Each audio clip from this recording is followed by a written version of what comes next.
Pastor, Más. cuando estamos en debates así, siempre tiene que haber un moderador que dé voz. Habla tú, porque si no... Vale. Bueno, yo mismo, pero tú desde ahí también lo puedes hacer, ¿no? O sea, yo también lo hago. También.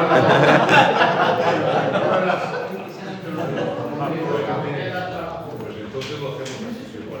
El que quiera hacer una pregunta, levanta la mano, que lo señalo. Si me gusta la pregunta, si me gusta la pregunta, le doy paso. Si no me gusta algo así, pues bueno, como veáis, pues bastante bien. Lo que diga Dios. Me estás diciendo que si te compromete mucho en dar el directo y no respondes como queremos que respondas, lo quitamos. No hay problema, no hay problema, No, escuchad. Hay doblete aquí. Bueno, hay preguntas dentro de lo que es las escrituras y nuestra misión, porque son comprometidas, como todos nosotros sabéis. Entonces, igual sale algún tema, pues que es un poquito comprometido.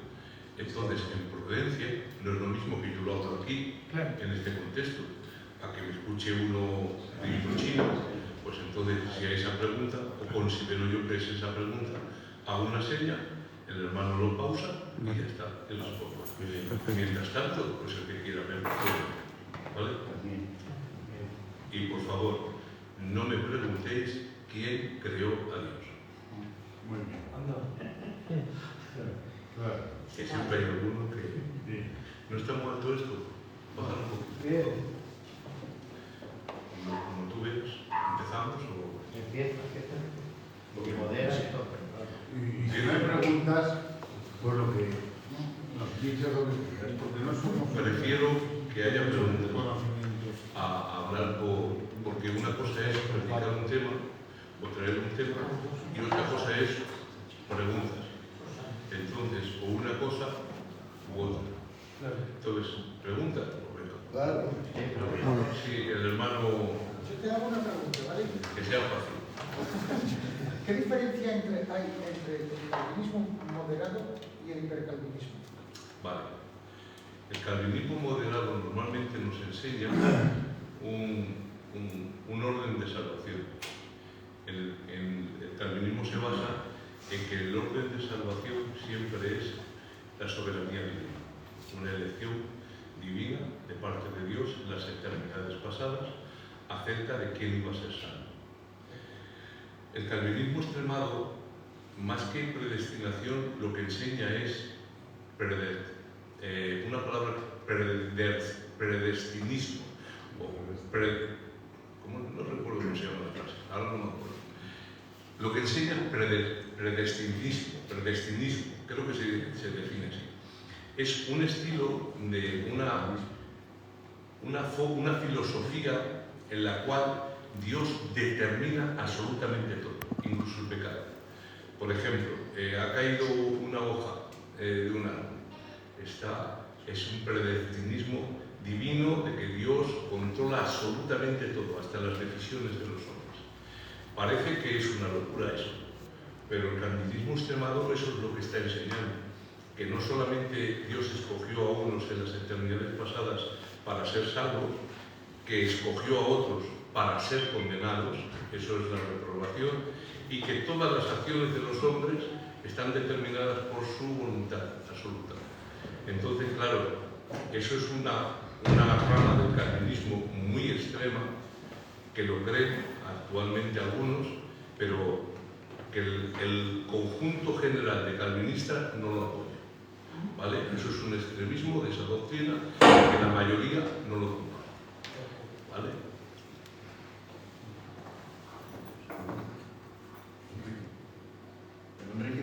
¿Quién no levantó la mano? ¿Así? Sí, yo tengo una pregunta. Jacobo Arminio, en sus 5 puntos, ¿creía en la depravación total o, como dicen muchos otros, creía en la depravación parcial? ¿Y qué diferencia podríamos encontrar entre la depravación parcial y el semipelagianismo? Vale. El arminianismo clásico cree en la depravación total. Eso es parte ineludible de la doctrina y es más, son puntos en respecto a la soteriología que en Filadelfia no hemos enseñado. Nosotros hemos creído que la salvación se podía perder, ya me entendéis la definición, se podía rechazar, pero no hemos tenido una argumentación y un desarrollo doctrinal sobre el posicionamiento arminiano, ni tampoco, por supuesto, el posicionamiento arminiano wesleyano. ¿Por qué? Yo cuando me convertí, pues todas las teologías eran calvinistas, todas. Y material arminiano de calidad no existía. Lo máximo que podíamos acceder en aquellos tiempos era Pellman, pero Pellman, el problema es que intenta hacer una amalgama de la doctrina de Arminio y de Calvino, pues que no vale para nada, literal. Ahí ese es el fallo que podemos decir de Pellman, que claro, nos lo extrapoló a nosotros porque el libro de texto no oficial de Filadelfia ha sido Teología Sistemática Pellman. Por eso, claro, todos los más mayores hemos bebido de él, los jóvenes nos lo decían, hemos bebido de él, y cuando nos tocaban estos temas, sabíamos que la salvación se podía perder, pero no teníamos ni idea de cómo argumentar, etc. Ahora, gracias a Dios, podemos acceder a través de Internet a material muy bueno que nos explica con profundidad nuestra postura. Primer punto, Arminio creía en la depravación total. Wesley creía en la depravación total, pero no de la misma manera que Arminio. Tenía unas connotaciones. Por eso hay diferencia entre el arminianismo clásico y el arminianismo wesleyano. Pero eso sí, sí que pensaba, sí que creía Arminio y también Wesley que sin una operación precedente de la gracia divina, el hombre es imposible que tome una decisión por Dios. O sea, yo estoy caído, yo no puedo, mi voluntad, mi sentido, mi mente, todo está inclinado al mal, por mí mismo yo no puedo buscar a Dios. Entonces es necesario que haya una gracia de Dios previa que me capacite para tomar una decisión por Cristo. Y eso tanto Arminio como Wesley lo enseña. También el calvinismo lo enseña también. Lo que pasa es que la diferencia entre esa gracia precedente del arminianismo y el calvinismo es que la gracia del calvinismo es irresistible. O sea, donde se enfoca, esa persona salva sí o sí. Y nosotros creemos que la gracia se puede resistir.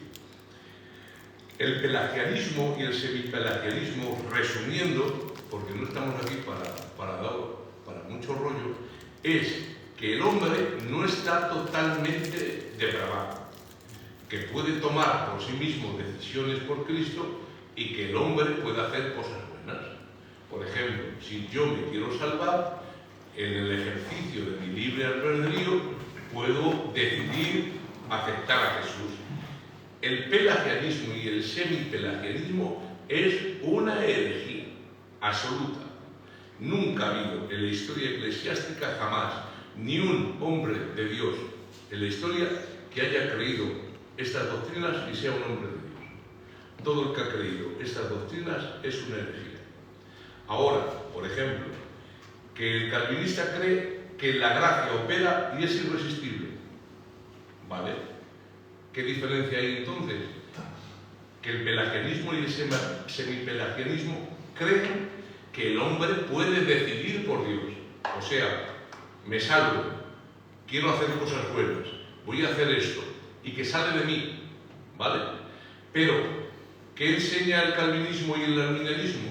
Que si sale de mí es porque Dios primeramente me ha capacitado por gracia. El calvinismo es irresistible, el arminianismo es resistible, pero esa es la base. Cualquier postulado que enseñe que el hombre puede salvarse por sí mismo, puede tener fe por sí mismo, sin la operación precedente de la gracia divina, es herejía. Eso quiero que quede muy claro. Ahora, si yo creo que yo puedo tomar una decisión por Jesús, porque la gracia de Dios me capacitó primero, eso es bíblico. ¿Vale? Si creo que esa gracia es irresistible, es calvinismo. Si creo que la gracia de Dios se puede resistir, es arminianismo clásico o wesleriano. ¿Vale? Sí, otra pregunta. Va a lo mismo. Como estás diciendo, hay una obra interna del espíritu, una iluminación, por así decirlo, para poder dar ese paso y aceptarlo o rechazarlo. Pero pregunto, ¿ese paso que da el hombre, esa fe es mía? Porque hay un texto en Efesios 2:8, ese que dice, porque por gracia sois salvos por medio de la fe, y esto no de vosotros, sino don de Dios. ¿Cuál es el don ahí? Vale. ¿La gracia o la fe? Vale. Según mi opinión personal, que para todos ya sabéis que hay opiniones, pero como me preguntas a mí, respondo yo. En mi opinión, ese pasaje se refiere a la gracia. La gracia es el don de Dios. Y la consecuencia es la fe. El hombre por sí mismo no puede tener fe. La fe es producida en el arminianismo clásico o wesleriano por escuchar la palabra. Por eso dice la Escritura que la fe viene y el oír la palabra de Dios. Entonces la fe es la consecuencia inevitable de escuchar la palabra imbuida en su gracia. Eso tiene poder para producir fe. Cuando yo digo que puedo tener fe sin especificar que es la gracia divina la que me capacita a tenerla, eso es hereje. Ahora, ¿me dejáis explicarme un poquito? Amén. El arminianismo clásico y el calvinismo enseñan directamente que, aunque parece que son muy diferentes, pero se parecen muchísimo, solamente cambian en matices, que es Dios quien produce la fe, ¿vale?, en el corazón del hombre, por medio de la gracia divina. Produce Dios la fe y hay una respuesta, ¿vale? ¿Qué pasa? El calvinismo dice que esa gracia es irresistible, quien opera tiene fe, se salva. En el arminianismo esa gracia se puede resistir, pero al que la acepta, esa produce fe. Por gracia soy salvo por medio de la fe, ¿vale? ¿Cuál es el matiz del arminianismo wesleriano? El clásico enseña que lo que produce fe en el corazón es la palabra, ¿vale? Entonces, tú escuchas el mensaje de la palabra con la gracia precedente y la gracia y la palabra produce fe, ¿vale?, en el corazón del hombre. ¿Qué matiz entonces tiene el arminianismo wesleriano? El arminianismo wesleriano tiene un abanico más amplio. Es diferente al clásico en estos matices. Por ejemplo, el arminianismo wesleriano hay ramificaciones, no son todas iguales. Algunos creen que, por ejemplo, Dios dio la capacidad, por medio de la gracia precedente, de que el testimonio general, esto es de la creación y de la conciencia, por medio de la gracia, puede producir en el corazón fe. Por eso dice las Escrituras que los cielos dan testimonio de Dios. Y en otro lugar, defendiéndoles o acusándoles sus razonamientos en el día en que las personas se presenten delante de Dios para juzgar. Entonces, hay una ley interna en el corazón del ser humano y hay una ley que vemos en la creación, después está la revelación especial, que es la palabra, y la palabra produce fe, pero Dios, por medio de la gracia previniente, dicen algunas ramas del arminianismo wesleriano que Dios opera para producir fe a través de la creación y a través de la conciencia, ¿vale?, de la ley interna del ser humano. Y que a través de eso el hombre puede llegar a tener un encuentro con Dios, ¿vale? Entonces, y Raúl, eso es exclusivismo o inclusivismo.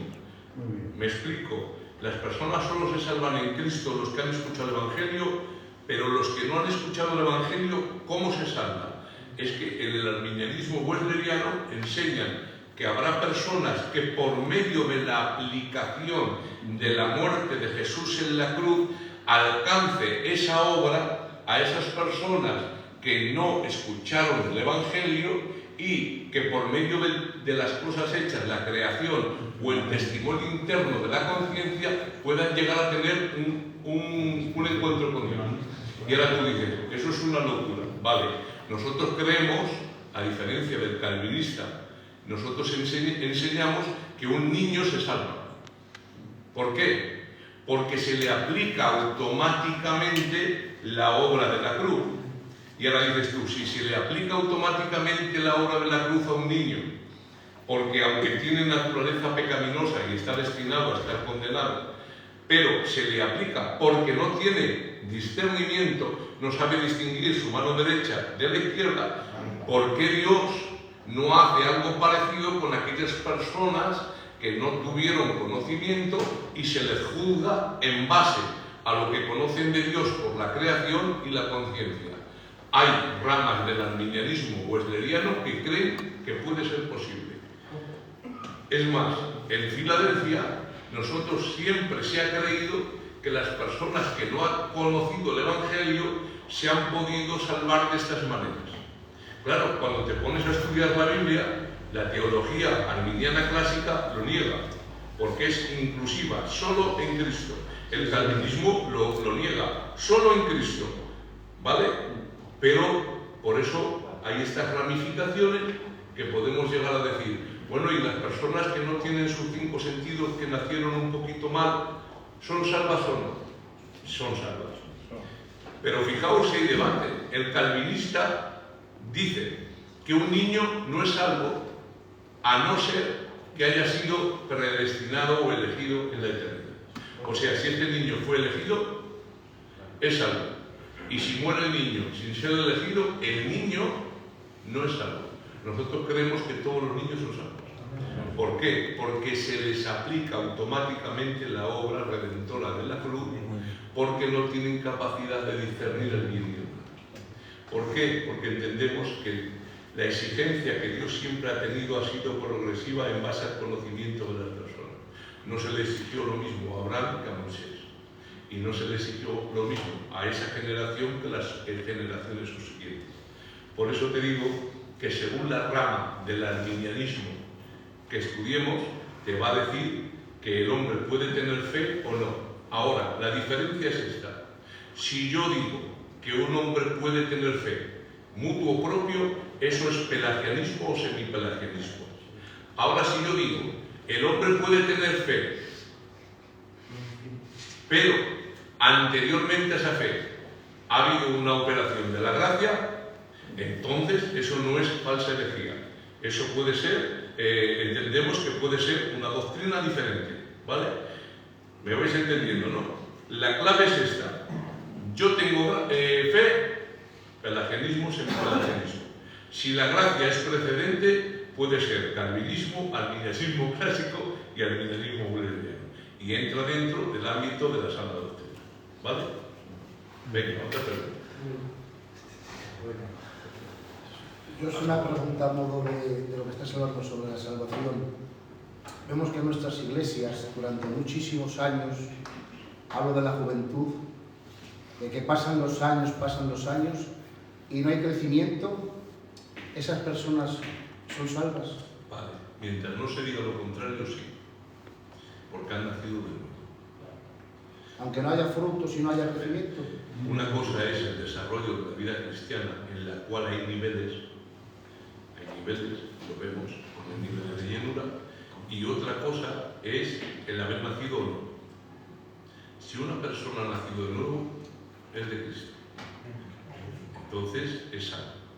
Ahora, una persona que no desarrolla el carácter de Cristo en él, eso ya no es un problema de nuevo nacimiento, es un problema de santificación progresiva.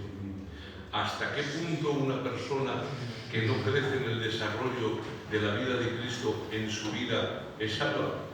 Por lo que las Escrituras nos dicen, una persona es salva hasta que no se demuestre lo contrario. Ahora, ¿qué puede estar implicado en esa falta de crecimiento? ¿Una vida de pecado? Puede ser. Ahí ya no entramos. Pero si ha nacido de nuevo, es salvo. El problema es santificación progresiva. Es que un cristiano puede vivir en pecado. Todos pecamos. Pecamos, pero puede vivir en pecado más. Pero fíjate la palabra, todos. Sí, todos. Y hay pecados que tú te convertiste y yo con 15 años, por ejemplo, pongo un ejemplo, el orgullo. que es un pecado del área del espíritu, y es tan malo que convirtió a un ángel en un demonio. Y ahora resulta que yo llevo luchando contra ese pecado, contra esa tendencia, 30 años. Y ahora soy más proclive a tener orgullo que cuando tenía 15 años. Porque ahora soy invitado, soy reconocido, etcétera, etcétera. Y ahora, Raúl, ¿cómo puede ser? Estás luchando con ese pecado. Llevas 30 años convertido con ese pecado ahí, matándote con él. Sí, y me tiraré otros 30. El problema no es el pecado en sí o la cantidad de pecado, es la actitud. Cuando un creyente ve que su pecado es algo normal, se ha normalizado en él y no hay una lucha interna contra él, ahí viene el problema. Ese es el verdadero problema del creyente.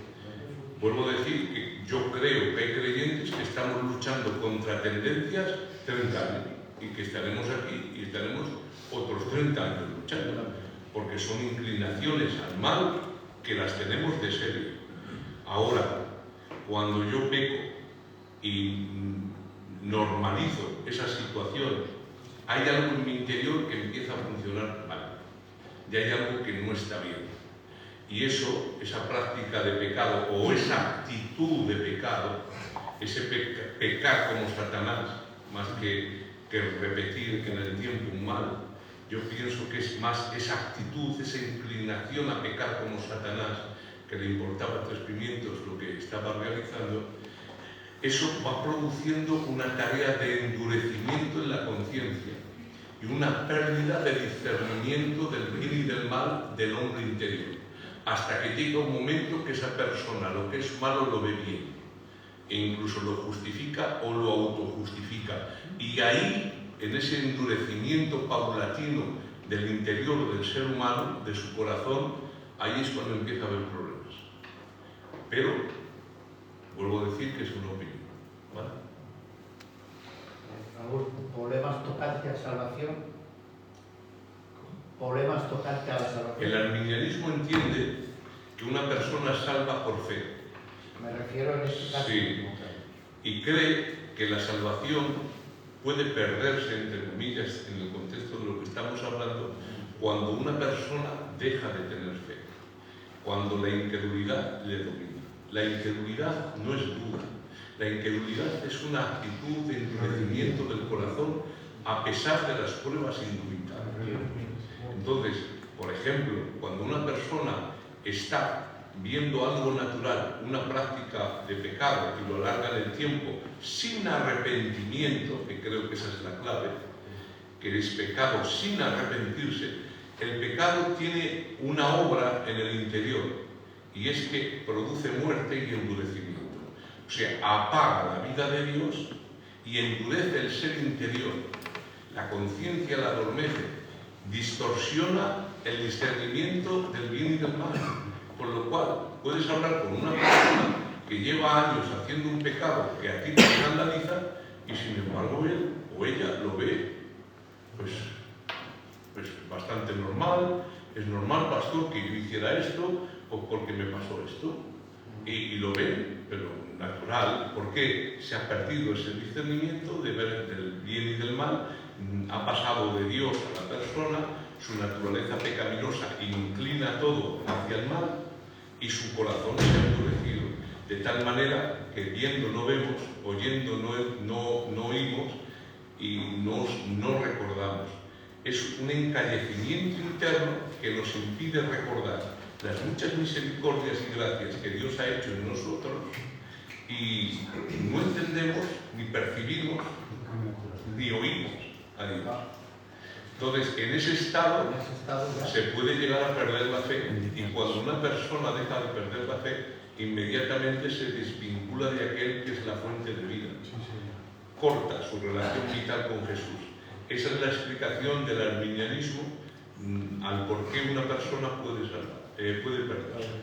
Eso es porque se ha endurecido, se vuelve incrédulo por dentro, y la incredulidad es la antítesis de la fe. Si tú te salvas por fe, la persona incrédula se condena. Esa es la explicación que tiene el arminianismo, con más versos, etc., pero sintetizando, de por qué una persona puede llegar a perderse, por qué ha perdido la fe.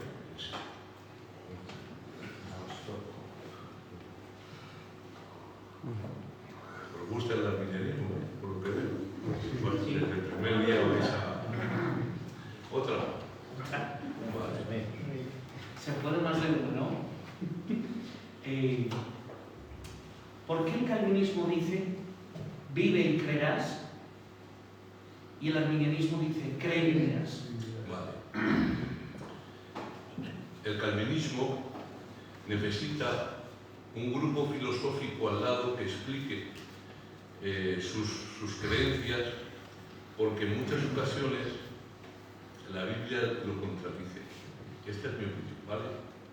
Por eso el calvinismo tiene un conjunto filosófico tan fuerte alrededor, porque intenta explicar desde perspectivas filosóficas versos que la Biblia explica claramente. Por ejemplo, de tal manera amó Dios al mundo.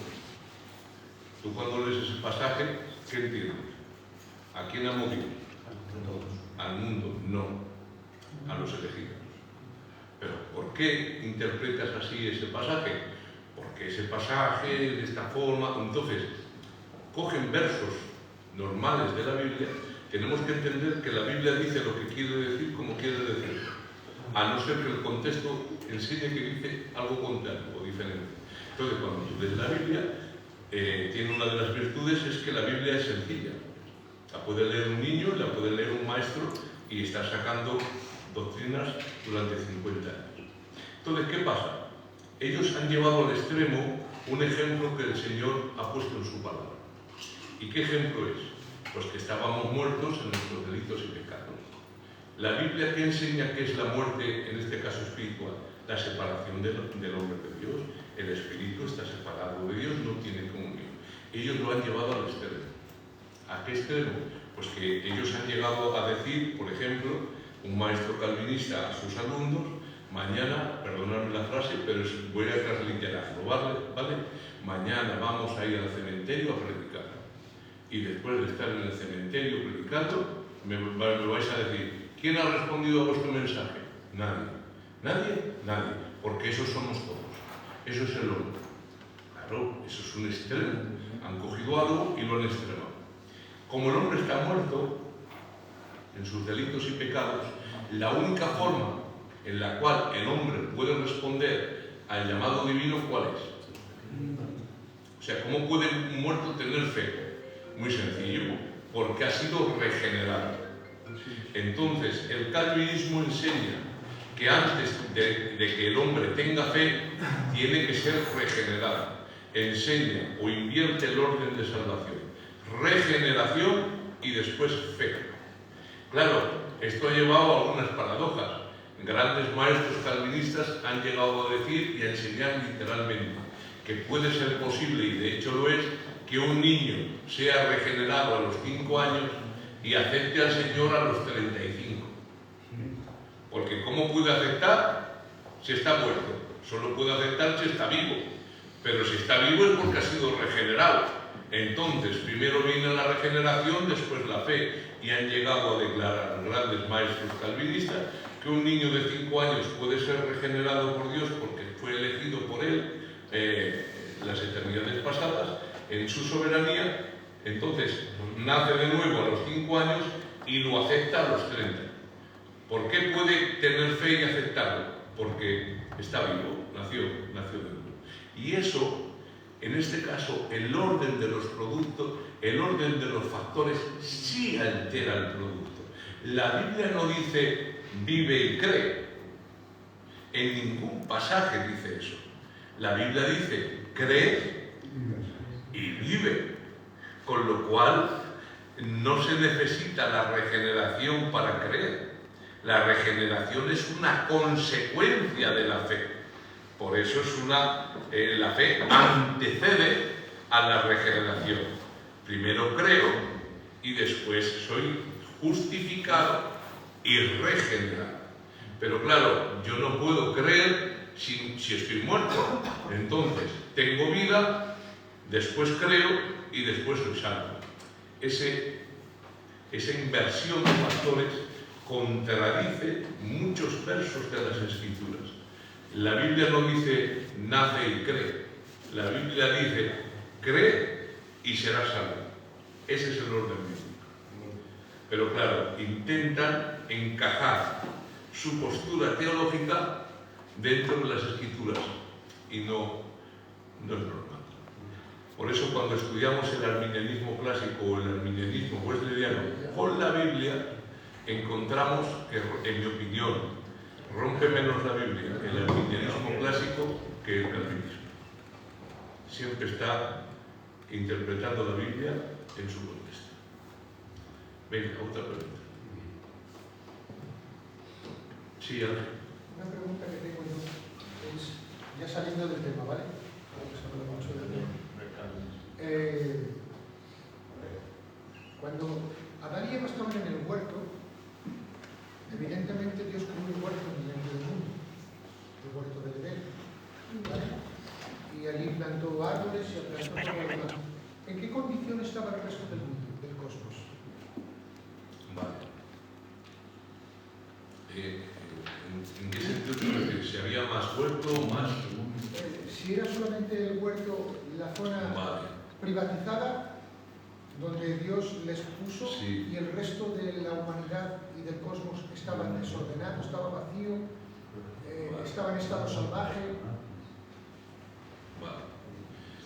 La Biblia nos dice, y creó Dios un huerto en Edén. Sí. No el huerto del Edén, dando a entender que solo un huerto era un paraíso. Creó Dios el huerto en el paraíso, en Edén. Entonces era un lugar localizado, protegido, diseñado para que el hombre lo cuidara y lo trabajara, pero ese lugar estaba en Edén, que significa paraíso. Todo lugar era un paraíso. La tierra, la creación estaba terminada. Era todo perfecto. Lo que pasa es que en todo ese lugar, el hombre, como físicamente entendemos, estamos limitados en el tiempo y en el espacio.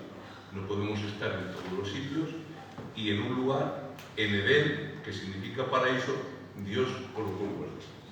Pues sí. Es que es un poco contradictorio por el hecho de que están en el huerto y son arrojados del huerto. Y pone querubines con espadas encendidas para que no puedan regresar al huerto. Vale. Entiendo que también está el árbol de la vida. Y es una de las razones por las cuales ponen los querubines. Me parece como que da a entender como que el resto no está igual que el... En mi opinión, no. Cuando leemos las Escrituras dice, y puso un huerto en Edén. Lo traduzco, puso un huerto en el paraíso. Claro, si se analiza con los cuatro Eso, entonces el paraíso no Pero lo que está hablando en ese pasaje es del precio de los esclavos. Siendo la creación como la hizo Dios en aquel tiempo perfecta, igual no está bien dicha la cita, hermano. Sin del pecado y sin contaminación del mal, todo el mundo era un paraíso. Ahora eso sí, lo que puso Dios en los querubines al tirarles del huerto era porque estaba allí el árbol de la vida. Y puso querubines específicamente para que no comieran de él. No sea que el hombre coma del árbol y viva para siempre. Por eso les tiró del huerto, porque estaba ahí ese árbol que daba vida indefinida, física, no espiritual. ¿Vale? Entonces, impidiendo que el hombre tuviera ese es un hermano de vida Burgos, indefinida, es de preguntas. Dios tuvo misericordia de nosotros, porque un ser humano inmortal, con naturaleza pecaminosa, que no hubiera podido morir, un hermano de Burgos. Terrible. Terrible. Entonces, eso es lo que yo entiendo cuando leo ese pasaje. Pero, vuelvo a decir que es una opinión, ¿vale? Una opinión como la de cualquier otro hermano. Sí, hermano.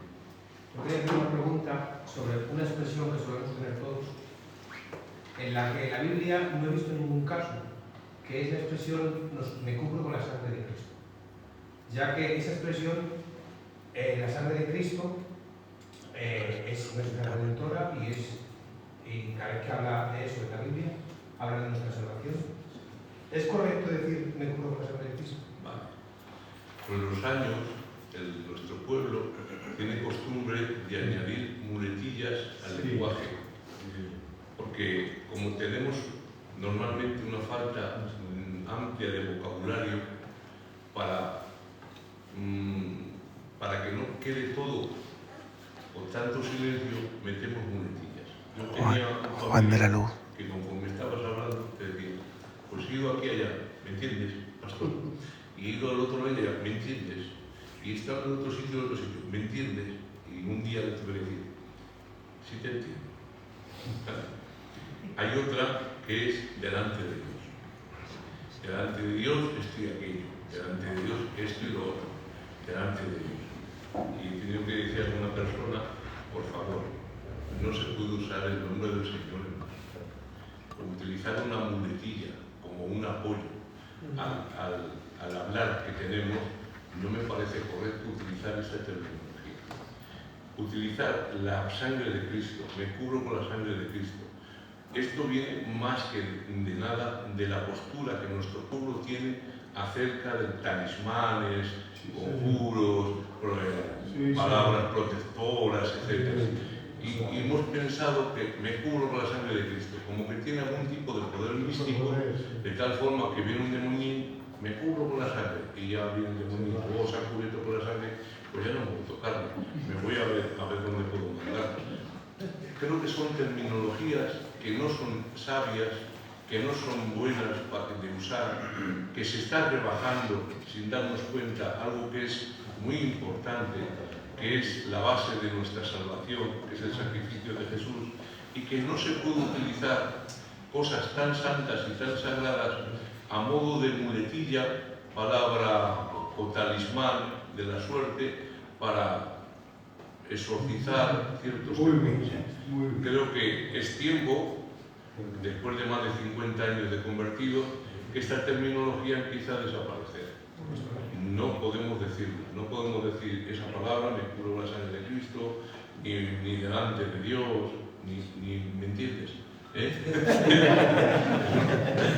Yo pienso que ya llega el tiempo de que poco a poco todo eso tiene que ser quitado y tenemos que centrarnos más en lo que sabemos que es correcto. Muy bien. Otra pregunta. Se dijo, Raúl, sí, pastor. Hace poco aquí en nuestro púlpito se dijo sobre la blasfemia contra el Espíritu Santo, que en sí lo resumió muy bien el hermano, hablando que era, en total era la incredulidad del hombre o la incredulidad personal. Y lo resumía todo ahí, en que era totalmente esa blasfemia contra el Espíritu Santo, el ser incrédulo. ¿Qué nos dices tú de eso? La blasfemia contra el Espíritu Santo, sintetizada en las Escrituras, es atribuir a Satanás los milagros y las obras que hizo Jesús. Esa es la blasfemia del Espíritu. Y dijo el Señor que tal cosa crea o diga no tendrá perdón en este siglo o en el venidero. Esa es la blasfemia contextual de las Escrituras. Lo que voy a decir ahora es mi opinión, hermanos, ¿vale? Esa blasfemia en la actualidad no puede ser replicada. No puede ser replicada porque Cristo está a la diestra del Padre. Entonces no podemos atribuir a Jesús que lo que Él ha hecho sea a Satanás. Lo que estaba hablando antes de los judaizantes, eso es blasfemia, ¿vale? Ahora, ¿cuál es el pecado o la blasfemia del Espíritu? Es el estado de incredulidad continua. Antes he dicho que la incredulidad no es duda, no es poca fe, no es tener miedo, no. La incredulidad es la actitud de una persona que decide no creer a pesar de pruebas incluso indubitables. Por ejemplo, los fariseos ven que Lázaro, después de 4 días muerto, resucita y en vez de convertirse, dice, y quedaron entre ellos diciendo que era necesario matar a Lázaro, el que había resucitado, porque muchos veían a Lázaro y se convertían y creían en eso. O sea, ya no es una falta de fe, no es duda. No es que digas tú, bueno, pues me cuesta creer en esto, pues me lo han dicho. No, no, lo vieron con sus ojos. Por eso la incredulidad es el estado de pecado imperdonable en la actualidad. Porque si una persona se salva por fe, aquello que frena la salvación es la incredulidad. Es el pecado que cayeron estos de Hebreos. Si solamente la persona se salva por Jesús y tú dices que Jesús fue un malhechor, que murió justamente en una cruz y que todos los milagros que hizo o operó los hizo por Belcebú, príncipe de los demonios, inmediatamente estás rechazando la única posibilidad que Dios ha dado al hombre de ser salvo. Y el que se mantiene en ese estado de incredulidad continuo no puede salvarse, es imposible. Es que estás rechazando la mano tendida de Dios, estás rechazando a Jesús, el único medio de salvación. Entonces estoy de acuerdo con el hermano que en la actualidad la blasfemia contra el Espíritu está sintetizada en el estado de incredulidad continua. ¿No crees? No puedes ser salvo. Es así, es el pecado.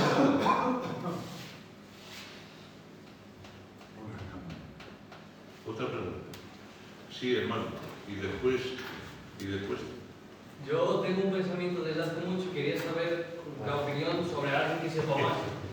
Cuando hay una muerte así de alguien joven, se suele decir, Dios ha aprovechado ese momento para que se lo lleve porque es salvo.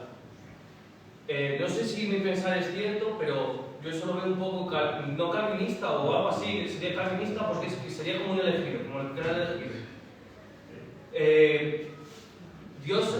Mi pensar es, Dios aprovecha la vida para hacer su propósito. Muy bien, qué bueno que ¿Es eso o cómo es eso? Cuando alguien, esa frase yo creo que está mal dicha, ¿no es así? Vale. Muy bien. Tenemos que entender una cosa. Cuando una persona pierde a un ser querido, sufre mucho. Mucho. No te imaginas cuánto.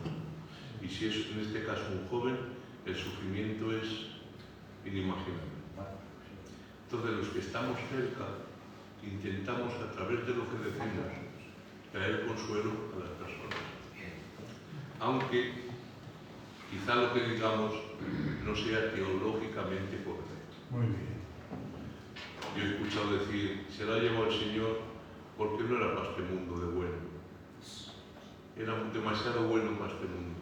Se la ha llevado Dios para estar con él.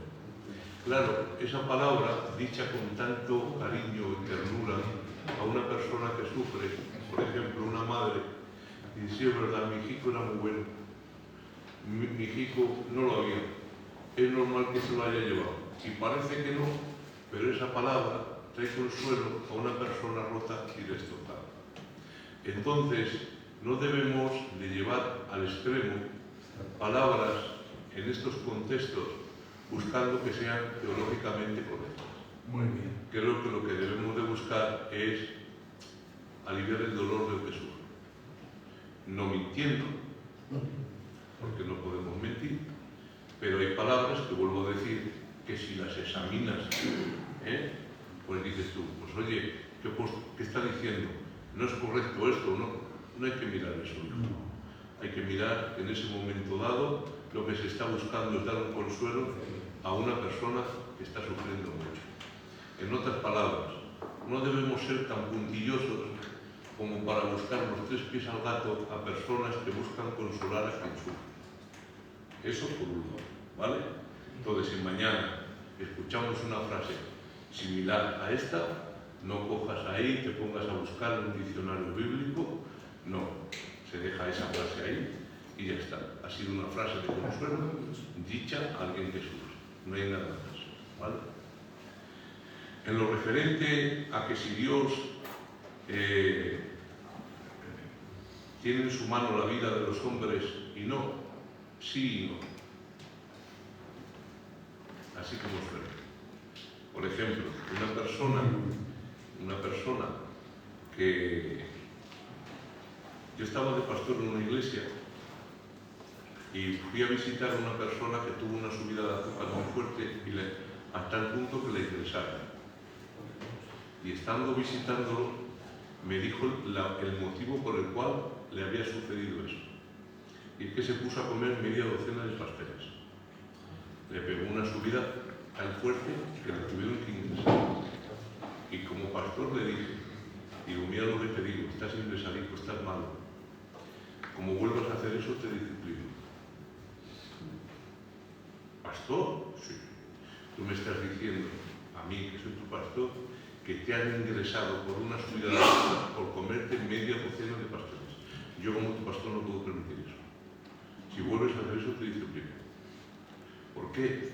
Porque el plan de Dios, en este sentido, una persona que tiene que vivir 80 años, por una persona que se pone a comer media docena de pasteles porque le da la gana, pues acorta su vida. ¿En manos de quién está la vida? De Él. ¿Quería Dios que viviera más? Sí. Honra a tu padre y a tu madre para que se alarguen tus días sobre la tierra. Son mandamientos condicionados. Pero, ¿tiene Dios la vida de los santos en sus manos? Sí. Por eso dijo Pablo, he acabado la carrera, ya no tengo que hacer nada de lo que tú me has mandado, el propósito que tú tenías para conmigo ya está hecho, muere. Jesús ha terminado lo suyo, muere. ¿En qué quiero decir con esto? Que cuando nosotros tengamos o hayamos terminado el propósito de Dios, ya no estoy ni un minuto más aquí. ¿Estoy en las manos de Dios? Sí. ¿Puedo alargar mi vida si tomo sabias decisiones? Sí. ¿Puedo acortar mi vida si tomo decisiones malas? Sí. Por lo tanto, no es determinismo, que es la palabra que no me salía antes. No es determinismo. Dios no hace eso. Pero sí tiene una soberanía sobre el creyente que puede actuar en base a unas cosas u otras. ¿Vale? Sí. Una pregunta sobre el arrebatamiento. Según los tiempos bíblicos, ¿en qué punto estamos ahora mismo? Vale. Desde hace 2000 años en los últimos tiempos. Muy bien. ¿Y desde 2000 años? Sí, 2000 años. El arrebatamiento es inminente. Eso significa que no es necesario que se cumpla ninguna profecía para que venga el Señor. Tanto es así que Pablo ya lo esperaba. Amén. Pablo esperaba el arrebatamiento. Y los cristianos judíos de su época también. Por eso vendían las propiedades, porque pensaban que Cristo venía pronto. Y pase a eso vino después una hambruna y no tenían ni para comer. ¿Por qué digo que Pablo lo esperaba? Porque dice la Biblia, y sonará la trompeta, y los muertos en Cristo resucitarán primero. Y escuchad la terminología que dice Pablo. Y luego, vosotros, ellos, ¿qué dice? Nosotros seremos arrebatados juntamente con ellos en las, ¿dónde? En la nube. Y estaremos, siempre con ese Pablo se incluía. O sea que Pablo, en la época en la cual escribió Corintios, ya se pensaba que estaba en la generación del rapto. Raúl, entonces nosotros, ¿qué pensamos? Que Cristo viene pronto. Que yo creo que somos la generación de Pablo, como Pedro, que somos la generación del rapto como Pablo, yo lo creo. Yo creo que sonará la trompeta y luego nosotros seremos arrebatados y transformados. Pero Chancho, que lleva así 2000 años, ya. Lleva así 2000 años. Pero ese es el mensaje del Evangelio. El mensaje del Evangelio es que estamos en los últimos tiempos, que todo está cumplido y que su venida es inminente. Pablo creía que él pertenecía a la generación del rapto y no se equivocaba, lo creía. Él lo creía en fe, aunque se equivocó. Y yo lo creo en fe, aunque me equivoque. Yo, como Pablo, yo también creo que estamos en la generación del rapto. Y es más, yo pienso que es así. Pero las Escrituras nos muestran que Pablo también lo creía hace 2000 años y se equivocó. Pero bendita equivocación, ¿no? Yo pienso que ahí sí nos podemos equivocar. vivir tanto para Dios que creas que vas a ser arrebatado en tu tiempo, pues yo pienso que esa equivocación está muy bien. Si me equivoco en eso, que creo que Cristo vino por mí. No es malo creer eso.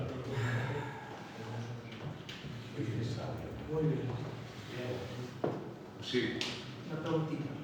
¿Es lo mismo no aceptar algo evidente que por capacidad, por falta de fe no creerlo? Pregunto. No te he entendido bien.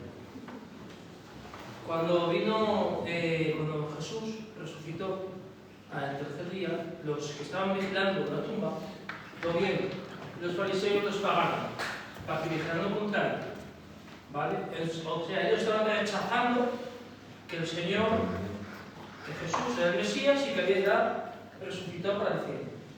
¿Lo han entendido? Sí. Ahora mi pregunta es, para el pueblo judío, no es lo mismo rechazar algo evidente, no quererlo reconocer, que por falta de fe. Vale. ¿Cómo serán, a la hora del arrebatamiento, cómo serán ellos vistos para Dios? ¿Cómo serán juzgados? Vale. Con respecto a esto está en los evangelios. Sí. Y los judíos no creen en los evangelios. Entonces, para ellos, Cristo murió. Y sus discípulos se llevaron el cuerpo. Esa es la versión oficial. Y siguen esperando al Mesías, Y ellos siguen esperando al Mesías. ¿Vale? Entonces, la versión oficial es esa. Tú le preguntas a un niño judío de 5 años y te dice que Jesús murió en la cruz como un malhechor, que todo lo que hizo, si lo hizo, fue operaciones de demonios, y que él murió y sus discípulos robaron el cuerpo. Y ellos lo creen así. Yo tengo amigos judíos y creen eso. Exactamente. Entonces, ¿por qué nosotros creemos que Jesús resucitó? Por los evangelios.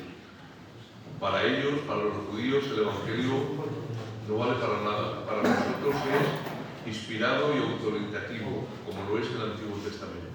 Entonces, creemos lo que el evangelio dice, lo creemos. Pero un judío no. Entonces, Dios en su tiempo, en su momento les juzgará en base al conocimiento que tienen. Pero han rechazado al Mesías, se creen. Sí. Yo tengo una pregunta, pero advierto que es un poco comprometida. ¿Es mucho? Bueno, un poco. No vale coger la Biblia. No. Mira, normalmente se nos ha enseñado, y es así, que consultar a las brujas y a la adivinación era un demonio. Es pecado, es del demonio, incluso la Biblia dice... Era un demonio. Ya sabes la pregunta, ¿no? ¿Vas a preguntarme de la divina dentro? Vale. Para eso hay dos posturas. Hay dos posturas.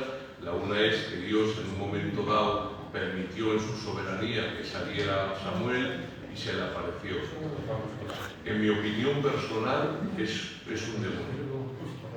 En mi opinión personal, porque contradice toda la doctrina del Antiguo Testamento de aquel tiempo y del Nuevo. Y tenemos que entender, es que dice en la Biblia, el Nuevo Testamento, el Antiguo Testamento, y Samuel dijo. A ver, tenemos que entender que cuando interpretamos el Antiguo Testamento son pasajes narrativos. Entonces, la inspiración no significa que todo lo que está en la Biblia sea verdadero. Y ahora tú te estás quedando fuera de juego. ¿Cómo va a ser? ¿Qué me estás diciendo? Todo lo que está en la Biblia no es verdadero, hijo. Por ejemplo, los antiguos creían que el mundo era plano, que estaba establecido sobre inmensas columnas encima de un océano inmenso. Eso está en algunos salmos y sobre todo lo creían los antiglorianos y los patriarcas. Sin embargo, la revelación progresiva nos ha enseñado que eso que creían no era correcto. ¿Vale? Por ejemplo, en la Biblia hay mentiras. Sí. Hay mentiras. O no hay mentiras. No hay hombres que mintieron. No le preguntó el rey a Abraham, ¿es tu mujer? No, es mi hermana. Hay mentiras en la Biblia. La inspiración no significa que el Señor inspirara a mentir. o hay palabras de Satanás. ¿Es que Dios inspiró a Satanás a decirlas? No, inspiró al autor para reproducirlas por escrito. Entonces, ¿qué pasa? En la Biblia encontramos un estilo en el Antiguo Testamento que es narrativo. Entonces, ¿quién se aparece? Samuel. ¿Y quién dice el autor? ¿Quién lo dice? Samuel. Pero no entra si era un demonio o era el verdadero Samuel. Porque eso no es lo importante para el que está escribiendo la historia. Está narrando una historia tal y como lo sucede. Saúl cree que Samuel está hablando con Samuel y el que escribe está narrando eso. No sé si me estoy explicando. Entonces, no está diciendo esto es así o esto es así. No es un tratado teológico. Está describiendo una historia tal como sucedió. ¿Vale? ¿Y qué es lo que cree Saúl? Que es Samuel. ¿Y qué habla? Y es Samuel y pues el autor describe la historia tal como sucede. Pero nosotros estamos mirando esa historia 3000 años después, a la luz de las escrituras del Antiguo Testamento y la revelación del Nuevo. ¿Y qué dice el Nuevo Testamento? ¿Qué nos enseña la doctrina? Que el que entra ahí no sale. Eso dice la doctrina. Lo enseña la doctrina. Entonces interpretamos pasajes oscuros a la luz de pasajes claros. Y la doctrina dice claramente que el hombre muere una vez y después de esto el juicio. Y que no hay del paraíso y el lago, el lugar de tormento, no hay trasvases, ni se pueden enviar, ni van. Eso es lo que revela el Nuevo Testamento. Y eso es lo que describe la doctrina. Y en base a lo que nosotros conocemos con la revelación completa, con el canon completo, ahora interpretamos esos pasajes con la luz completa. No podemos interpretarlo con la luz de hace 1500 o 2000 o 4000 años. Entonces, ¿qué pasa? ¿Qué nos dice la Biblia? ¿Puede un muerto aparecerse no por un profeta, sino por una divina? Y ahí dices tú, ostras, eso es muy complicado. ¿Cómo? Es que Dios en su soberanía, pero si Dios condenó a Saúl justamente por hacer eso, por consultar a divina, si les mandó erradicar, si es un pecado de condenación, si es ocultismo, y después Dios permite, escuchad, no que se aparezca a su siervo, como Moisés y Elías en el monte de la transfiguración, no, que lo invoque un demonio, una divina. Y ahí dices tú, me parece muy fuerte. Claro que parece muy fuerte. Entonces, aunque hay personas que creen que eso fue un acto soberano de Dios, permitido por Dios, para hablar un último mensaje, si dice la Biblia que Saúl no hacía caso al profeta, ni Dios le respondía ni por Urim ni por Tumim, tanto que tuvo que buscar una divina. O sea, Dios no le responde por profeta, no le responde por Urim y Tumim y utiliza una divina posibilidad. No me cuadra. Ahora, ¿hay gente que lo cree? Sí. ¿Yo lo respeto? Sí, porque no es doctrina fundamental. Ahora, en mi opinión, ya que me preguntas a mí, era un demonio. Pero, en mi opinión personal, si quieres después te paso un estudio sobre eso. Una pregunta, hombre. Le he preguntado a dos hermanos. Esto sí que es un tema delicado, no es del básico, no es nada de doctrina básica.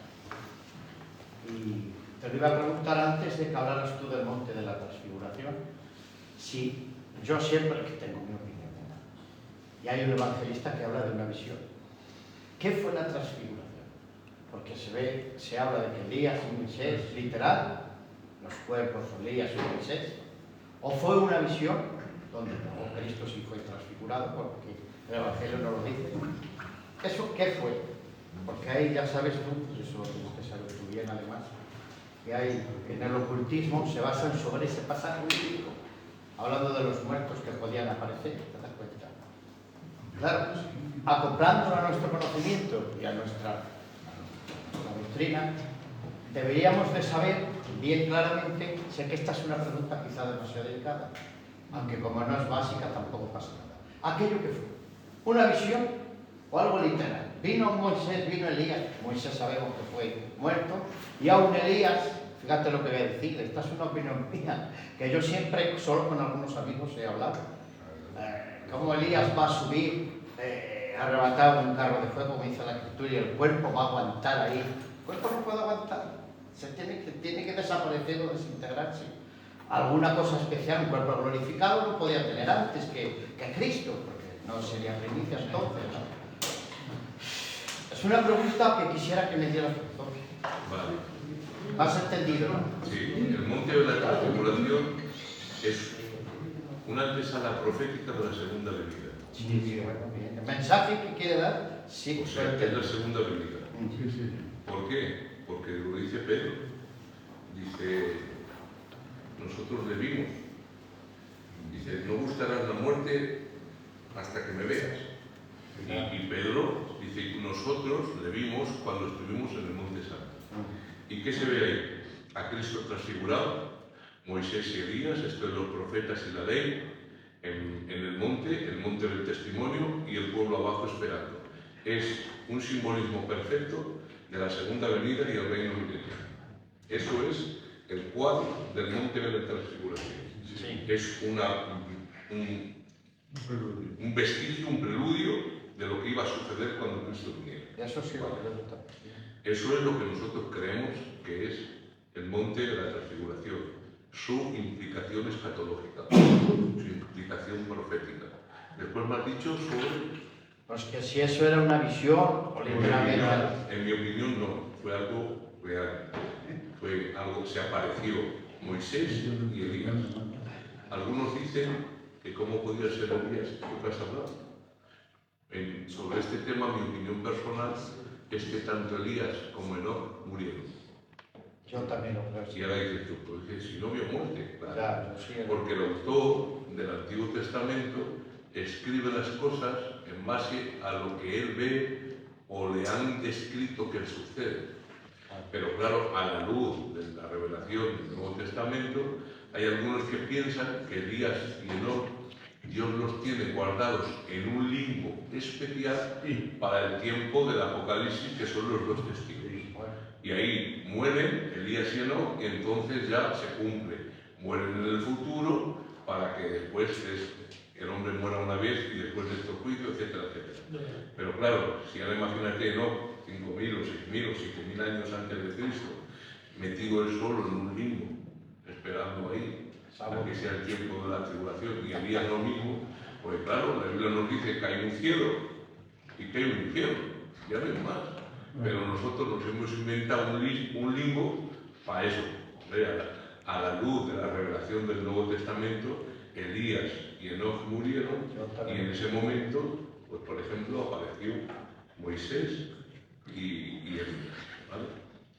Pero yo creo que fue algo real, que el Señor les mostró un preludio de lo que iba a suceder en su segunda venida. Algo real. Sí, una visión, un evangelista, ¿sabes? En mi opinión, no era una gran visión. Uno de los evangelios. En mi opinión, no es una visión, es algo real, algo que sucedió. Yo siempre he creído, ya no voy a decir mi opinión, yo hablo de Enoc y de Elías que murieron, que no pudieron aguantar el cuerpo a una altura determinada de esa situación. Eso está claro. Pero vuelvo a decir, en mi opinión, ha habido alguna... No, y esta también es una opinión personal, hermano. Bueno, me parece bien. ¿Alguna pregunta más?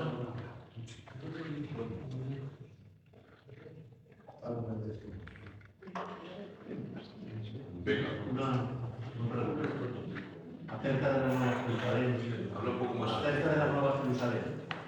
La Iglesia, vamos a vivir ahí, en esa Nueva Jerusalén, y dice que hay naciones que suben a ella a llevarle... Que andan a la luz de... A la luz de ella. ¿Quiénes son esas naciones? Esa diferencia de saber. En ese pasaje de Apocalipsis capítulo 20 y capítulo 21, creo que en el mensaje de ese libro está sujeto a dos interpretaciones. Una, que está hablando de un tiempo en el cual el establecimiento del reino milenial todavía no está del todo terminado. Por eso hay maestros bíblicos que dicen que ese tiempo es el tiempo de las naciones, que estarán en la tierra, andarán a la luz de ella, etcétera, etcétera. Y la pregunta es, ¿va a haber naciones en la eternidad? ¿Va a haber...? Claro, entonces no cuadra mucho. Todo lo que está dando a entender es que algunos maestros bíblicos sobre este tema dicen que esos pasajes no guardan un orden cronológico, que nosotros leemos 19, 20, 21, 22, y que de alguna manera esos pasajes se han saltado ese orden, y que está hablando del reino anterior del milenio, ¿vale? Ahí podemos entenderlo mejor. Otros maestros bíblicos dicen que no. Otros maestros bíblicos dicen, no, en la eternidad va a haber naciones porque Apocalipsis 21 y tal lo dice aquí de esta forma y de esta manera. Pues vale. Pero vuelvo a decir que Apocalipsis es un libro muy simbólico que no tiene por qué guardar en todo su desarrollo un orden cronológico, no tiene, porque a veces vemos que va para adelante y de repente el mensaje vuelve para atrás, vuelve a remover la cazuela y vuelve para adelante, ¿ya me entendéis? Los mensajes proféticos del Antiguo Testamento suceden en ocasiones así. Ves que es lineal, ¿no? Y de repente aquí vuelve para atrás estos 7 versos, remueve otra vez el tema aquí y después vuelve para arriba. Lo hace muy a menudo. Entonces, en base a eso, establecer una opinión dogmática, pues no sé decirte. Yo solo sé que me gustaría estar en esa época y ver con mis propios ojos si es uno el que tiene razón u otro.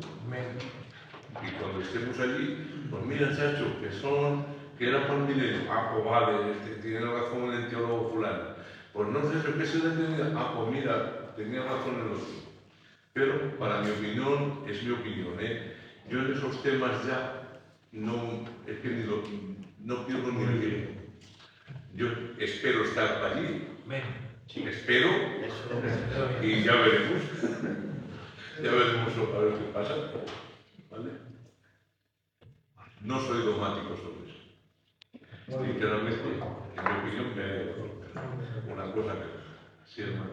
Respecto a lo que estamos hablando, después de los 7 años de tribulación viene el Armagedón, donde lucharemos los salvos a la cabeza con Cristo contra el anticristo y sus secuaces, los que le han seguido a él, y pasarán al milenio los vencidos con el anticristo, no el anticristo será echado, perdón, y pasarán los vencidos con nosotros y convivirán con nosotros en el milenio. Mi pregunta es, ¿esos vencidos tendrán opción de salvación en el milenio? ¿Los que seguían al anticristo? Sí. Los que seguían al anticristo lo siguen porque según las escrituras lo que nos muestra es porque adoraban a Satanás, adoraban a los demonios, eran apóstatas de la fe. Algunos se piensan que el sello es algo que te impone como un hierro al rojo.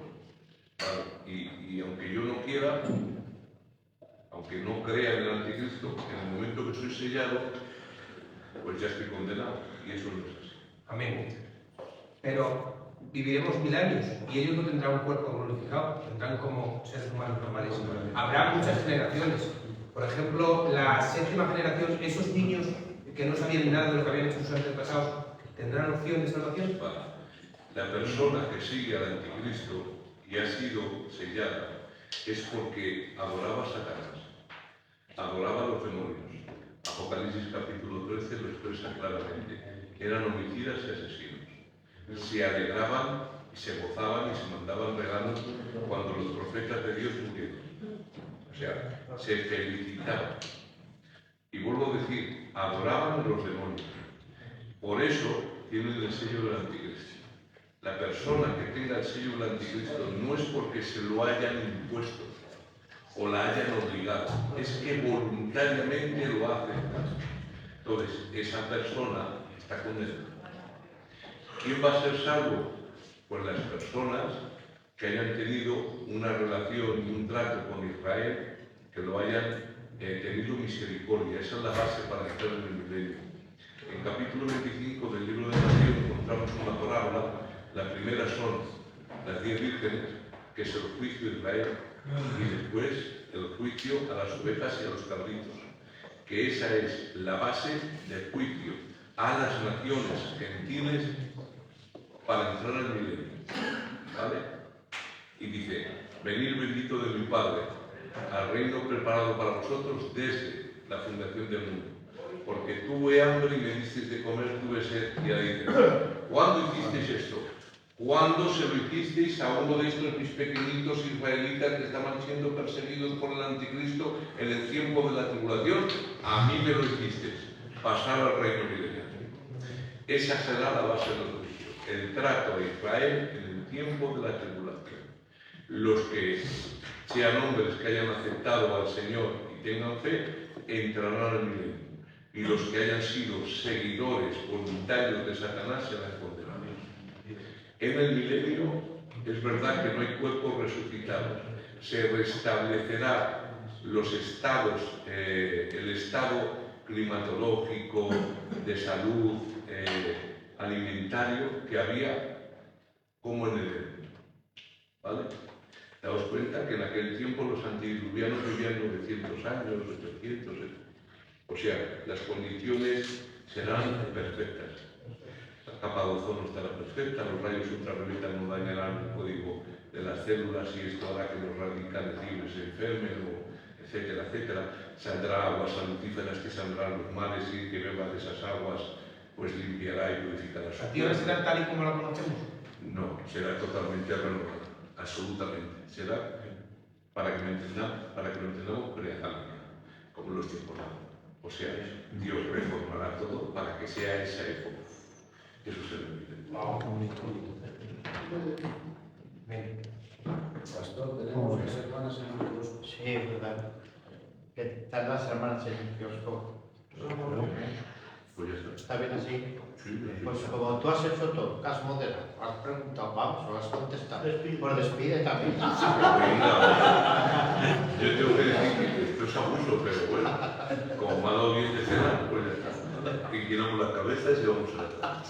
Señor, gracias por esta reunión, te damos gracias porque tú estás con nosotros y tú nunca nos abandonas, Señor. Te ruego que guardes y protejas a tu pueblo, en el nombre de Jesús. Amén. Amén.